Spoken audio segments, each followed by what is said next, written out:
ರೆಡಿನಾ ಸರ್? ಹೇಳಿ ಸರ್, ಇವತ್ತು ವಿಸಿಟ್ ಮಾಡ್ತಾ ಇದ್ದೀರಾ ಕೆರಗೋಡಿನಲ್ಲಿ ಒಂದಷ್ಟು ಜನರು ಮನೆಗಳಿಗೆ. ಇವತ್ತು ಏನು ಮೊನ್ನೆ ಪೊಲೀಸರೆಲ್ಲರೂ ಕೂಡ ಈ ಕಾಂಗ್ರೆಸ್ ಸರ್ಕಾರ ಸರ್ವಾಧಿಕಾರಿ ಧೋರಣೆಯಿಂದ ಅಂತ ಹೇಳ್ತಾರೆ. ಆ ರೀತಿ ಸಿಕ್ತವ್ರ ಮೇಲೆಲ್ಲ ಲಾಠಿ ಚಾರ್ಜ್ ಮಾಡಿ 3 ದಿವಸದಿಂದ ನಾನು ಕೆರಗೋಡಲ್ಲೇ ಇದ್ದೀನಿ. ಅವತ್ತಿಂದನೂ ಕೂಡ ಮಧ್ಯಾಹ್ನ ಸ್ಟಾರ್ಟ್ ಆದದ್ದು ಸಿಕ್ತವ್ರ ಮೇಲೆಲ್ಲ ಲಾಠಿ ಚಾರ್ಜ್ ಮಾಡಿದ್ರು. ಪ್ರತಿಯೊಬ್ಬರು ಯಾರ್ಯಾರು ನಿಂತಿರ್ತಾರೆ ದಯಾ ದಾಕ್ಷಿಣ್ಯ ನೋಡ್ದಂತೆ, ಮನುಷ್ಯತ್ವ ಇಲ್ದಂತೆ ವಿಕೃತವಾಗಿ ಮೆರೆದು ಸಿಕ್ತವ್ರ ಮೇಲೆಲ್ಲ ಲಾಠಿ ಚಾರ್ಜ್ ಮಾಡಿದ್ದಾರೆ. ಎಲ್ಲರಿಗೂ ಏಟಾಗಿದೆ.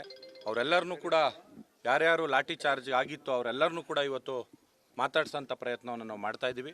ಅವ್ರಿಗೆ ಸಾಂತ್ವನ ಹೇಳ್ತಾ ಇದ್ದೀವಿ. ನಾವು ಅವ್ರ ಜೊತೇಲಿರ್ತೀವಿ. ಯಾವುದೇ ಕಾರಣಕ್ಕೂ ಕೂಡ ನಾವು ಅವ್ರ ಜೊತೇಲಿ ನಿಂತು ಅವ್ರ ಬೆಂಬಲವಾಗಿದ್ದು ಏನು ಈ ಕಾಂಗ್ರೆಸ್ ಸರ್ಕಾರ ಈ ತುಗ್ಲಕ್ ದರ್ಬಾರ್ ಮಾಡ್ತಿದ್ಯೋ ಅದ್ರ ವಿರುದ್ಧ ನಮ್ಮ ಹೋರಾಟ ಮುಂದುವರಿಯುತ್ತೆ.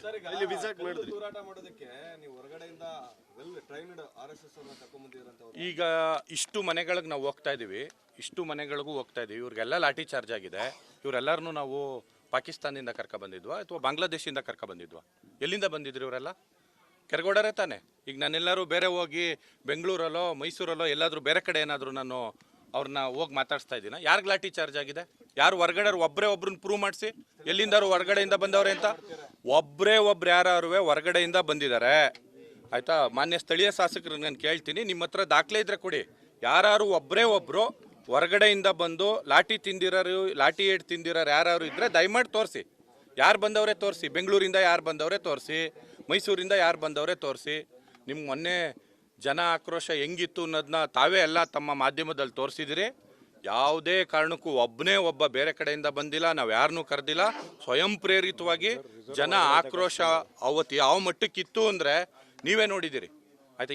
ಏನಕ್ಕೆ ಆಕ್ರೋಶ ಬತ್ತು? ಯಾಕೆ ಇವ್ರು ಮಾಡಿದ್ರು? 144 ಸೆಕ್ಷನ್ ಜಾರಿ ಮಾಡೋಂಥ ಅಗತ್ಯ ಏನಿತ್ತು? ಹನುಮ ಧ್ವಜನ ಇಳಿಸೋಂಥ ಅವಶ್ಯಕತೆ ಏನಿತ್ತು? ಯಾರು ರಾಜಕೀಯ ಮಾಡ್ತಿರೋರು? ನಾಚಿಕೆ ಆಗಲ್ವಾ ಇವ್ರಿಗೆ? ಕಾಂಗ್ರೆಸ್ ಸರ್ಕಾರಕ್ಕೆ ಹೇಳ್ತಾರಲ್ಲ, ಯಾರು ರಾಜಕೀಯ ತರ್ತಿರೋರು? ಯಾರು ರಾಜಕೀಯ ಮಾಡ್ತಾವ್ರೆ? ಯಾವ್ದಾದ್ರು ಪಕ್ಷದ ಬಾವುಟ ಹಾಕೊಂಡು ಏನಾದ್ರು ಹಾಕೊಂಡು ನಾವು ರಾಜಕೀಯ ಮಾಡ್ತಾ ಇದೀವ? ನಾವೇನಾದ್ರು ಬಂದ್ಬಿಟ್ಟು ಕಾಂಗ್ರೆಸ್ ಸರ್ಕಾರಕ್ಕೆ ಇಲ್ಲಿ ಅಣ್ಣ ತಮ್ಮದಿರ್ತಾರ ಅವ್ರವ್ರೆ ಹಾಕಿಸ್ಕೊಂಡು ಧ್ವಜ ಹಾರಿರೋದನ್ನ ನಾವೇನಾರು ಹನುಮ ಧ್ವಜನ ಇಳಿಸಿ ಅಂತ ನಾವೇನಾದ್ರು ಹೇಳ್ಕೊಟ್ಟಿದ್ವಾ? ಇಲ್ಲಿಯವ್ರಿಗೆ ಜಿಲ್ಲಾಡಳಿತಕ್ಕೆ ನಾವು ಹೇಳ್ಬಿಟ್ಟು ಹನುಮ ಧ್ವಜ ಇಳಿಸಿ ಅಂತ ಏನಾದ್ರು ಹೇಳಿದ್ವಾ? ನಾವು ಹೇಳಿದ್ವಾ 144 ಸೆಕ್ಷನ್ ಜಾರಿ ಮಾಡಿ ಅಂತ? ನಾವು ಹೇಳಿದ್ವಾ ಲಾಠಿ ಚಾರ್ಜ್ ಮಾಡಿ ಅಂತ? ಯಾಕೆ ಸುಮ್ಮನೆ ಸುಳ್ಳು ಹೇಳ್ತೀರಿ? ಬರೀ ಸುಳ್ಳು ಬರೀ ಸುಳ್ಳು ಹೇಳ್ತೀರಿ. ಸುಳ್ಳು ಬಿಟ್ರೆ ಬೇರೆ ಇನ್ನೇನೂ ಇಲ್ಲ ನಿಮಗೆ. ಬರೀ ಒಂದೇ ಸುಳ್ಳನ್ನ 100 ಸರಿ ಹೇಳಿ ಸತ್ಯ ಮಾಡೋಂಥ ಪ್ರಯತ್ನ ಮಾಡ್ತೀರಿ ಬಿಟ್ರೆ ಯಾವುದೇ ಕಾರಣಕ್ಕೂ ನೀವು ಹೇಳೋದ್ರಲ್ಲಿ ಎಳ್ಳಷ್ಟು ಕೂಡ ನಿಜ ಇಲ್ಲ. ಏನ್ ಶಾಂತಿ ಕದಡಿದೀವಿ? ಏನ್ ಶಾಂತಿ? ಅಷ್ಟು ಜನ ಅವತ್ತು ಹಿಂದೂ ಕಾರ್ಯಕರ್ತರು ಸುನಾಮಿ ರೀತಿ ಬಂದ್ರು.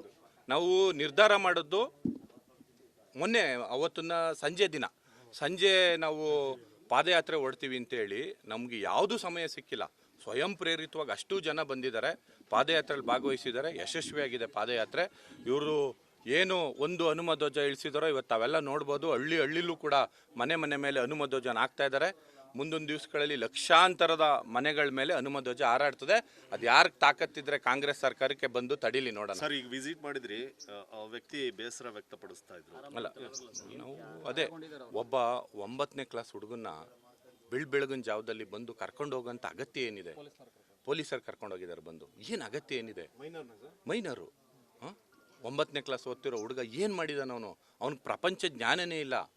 ಅವನ್ನ ಕರ್ಕೊಂಬಂಡು ನೀವು ಹೋಗಿ ಪೊಲೀಸ್ ಸ್ಟೇಷನಲ್ಲಿ ಕೂರಿಸಿ ಅವ್ರ ತಂದೆ ತಾಯಿನ ನೀವು ನೋಡ್ಬೋದಿತ್ತು. ನೋಡಿದ್ರಿ ಯಾವ ಮಟ್ಟಕ್ಕೆ ಭಯ ಬಿದ್ದಿದ್ದಾರೆ ಅಂತ.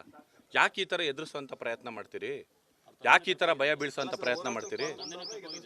ಎಲ್ಲರನ್ನೂ ಎದುರಿಸ್ತಾವ್ರೆ, ಎಲ್ಲರನ್ನೂ ಕರ್ಕೊಂಡು ಹೋಗ್ತಾವ್ರೆ. ತುಂಬ ಜನ ಏಟಾಗಿರೋರು ಇವತ್ತೆಲ್ಲ ಊರಿಂದ ಹೊರಗಡೆ ಹೋಗಿದ್ದಾರೆ ಭಯ ಬಿದ್ದು. ಯಾಕೆ ಈ ಥರ ಭಯದ ವಾತಾವರಣ ನಿರ್ಮಾಣ ಮಾಡ್ತಾ ಇದ್ದೀರಿ? ನಿಮ್ಮ ಲಾಠಿ ಏಟ್ಗೆ ಅಥವಾ ನಿಮ್ಮ ಈ ಗೊಡ್ಡು ಬೆದರಿಕೆಗೆ ಎದುರುವಂಥವ್ರು ಮಂಡ್ಯ ಜನ ಅಲ್ಲ. ಮಂಡ್ಯ ಹೇಳಿ ಕೇಳಿ ಸ್ವಾಭಿಮಾನದ ಜನ. ನೀವು ಎಷ್ಟೇ ಎದುರಿಸಿದ್ರು ಎಷ್ಟೇ ಬೆದರಿಸಿದ್ರು ಯಾರು ಜಗ್ಗೋದು ಇಲ್ಲ, ಕುಗ್ಗೋದು ಇಲ್ಲ. ಕಾಂಗ್ರೆಸ್ ಸರ್ಕಾರಕ್ಕಿದ್ದು ದಯವಿಟ್ಟು ಮನಗಾಣಬೇಕು. ಅಭಿಯಾನ ನಾಳೆಯಿಂದ ಸ್ಟಾರ್ಟ್ ಮಾಡ್ತೀವಿ. ನಾವು ನಾಳೆಯಿಂದ ಮನೆಗೆ ಮಂಡ್ಯದಿಂದ ಸ್ಟಾರ್ಟ್ ಮಾಡ್ತೀವಿ. ನಾವು ಸ್ಟಾರ್ಟ್ ಮಾಡೋದಲ್ಲ, ಜನಗಳೇ ವಾಲಂಟ್ರಿಯಾಗಿ ಕೇಳ್ತಾ ಇದ್ದಾರೆ. ದಿನ ಫೋನ್ ಮಾಡಿ ಸರ್ ಹನುಮ ಧ್ವಜ ನಾವು ಆರಿಸ್ಬೇಕು, ಹನುಮ ಧ್ವಜ ಆರಿಸ್ಬೇಕು, ಎಲ್ಲಿ ಸಿಗುತ್ತೆ ಅಂತ ಕೇಳ್ತಾ ಇದ್ದಾರೆ. ನಾಳೆಯಿಂದ ಅವರವರೇ ಸ್ಟಾರ್ಟ್ ಮಾಡ್ತಾರೆ. ಘಟನೆಯನ್ನು ಖಂಡಿಸಿ ಫೆಬ್ರವರಿ 9ಕ್ಕೆ ಬಂದ್ ಕರೆ ಕೊಟ್ಟಿದ್ದಾರೆ. ತಾವು ಏನಾದ್ರು ಬೆಂಬಲ ಸೂಚಿಸ್ತಿದ್ದೀರಾ? ಅದನ್ನ ನಾವೆಲ್ಲರೂ ನಾಯಕರುಗಳೆಲ್ಲ ಕೂತು ಹಿರಿಯರ ಜೊತೆ ತೀರ್ಮಾನ ಮಾಡಿ ಮುಂದಿನ ದಿವಸಗಳಲ್ಲಿ ತಮಗೆ ತಿಳಿಸ್ತೀನಿ. ಇನ್ನೊಂದು ವಿಷಯ, MLA ಅವರು ಯಾವುದು ಅಲ್ಲ, ಪ್ರತಿ ಮನೆ ಮೇಲೂ ಹನುಮ ಧ್ವಜ ಇರುತ್ತೆ. ಪ್ರತಿ ಮನೆ ಮೇಲೂ ಹನುಮ ಧ್ವಜ ಇರ್ತದೆ. ಈಗ ನೀವೇನು ಸುಳ್ಳುಗಳನ್ನ ಹೇಳ್ತಾ ಇದ್ದೀರೋ ಆ ಸುಳ್ಳು ಪ್ರತಿಯೊಂದು ಕೆರಗೋಡು ಜನಗಳಿಗೆ ಗೊತ್ತು. ಅಲ್ಲ, ಆರಿಸ್ಲಿ, ಯಾರು ಬೇಡ ಅಂತಿರೋದು? ಆರಿಸಿ. ನೀವು ಈಗ ನಿಮಗೆ ರಾಷ್ಟ್ರಧ್ವಜ ಜ್ಞಾಪಕ ಆಗಿದೆಯಾ? ನಮ್ಮ ಮೋದಿಯವರು ಪ್ರತಿ ಆಗಸ್ಟ್ 15ನೇ ತಾರೀಕು ಹರ್ಗರ್ ತಿರಂಗ ಅಂದ್ಬಿಟ್ಟು ಲಕ್ಷಾಂತರ ಮನೆಗಳ ಮೇಲೆ ಇಡೀ ಇಂಡಿಯಾದಲ್ಲಿ ಹರ್ಗರ್ ತಿರಂಗ ಅಂದ್ಬಿಟ್ಟು ಆರಿಸ್ತಾ ಇದೀವಿ. ಈಗ ರಾಷ್ಟ್ರಧ್ವಜದ ಮೇಲೆ ಪ್ರೀತಿ ಬಂದಿದೆಯಾ ನಿಮಗೆ?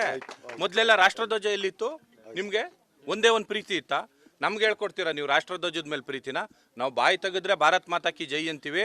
ನೀವು ಸೋನಿಯಾ ಗಾಂಧಿಗೆ ಜೈ, ರಾಜೀವ್ ಗಾಂಧಿಗೆ ಜೈ ಅಂತೀರಿ ಬಿಟ್ರೆ ನಿಮ್ಮ ಹತ್ರ ನಾವು ರಾಷ್ಟ್ರಧ್ವಜದ ಬಗ್ಗೆ ಹೇಳಿಸ್ಕೊಳ್ಳೋಂಥ ಅವಶ್ಯಕತೆ ಇಲ್ಲ.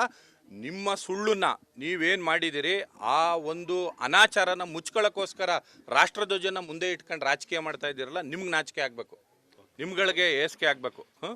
ನಿನ್ನೆ ನರೇಂದ್ರ ಸ್ವಾಮಿಯವರು CT ರವಿ ಅವ್ರ ವಿರುದ್ಧ ಒಂದು ಪದ ಪ್ರಯೋಗ ಮಾಡವ್ರೆ.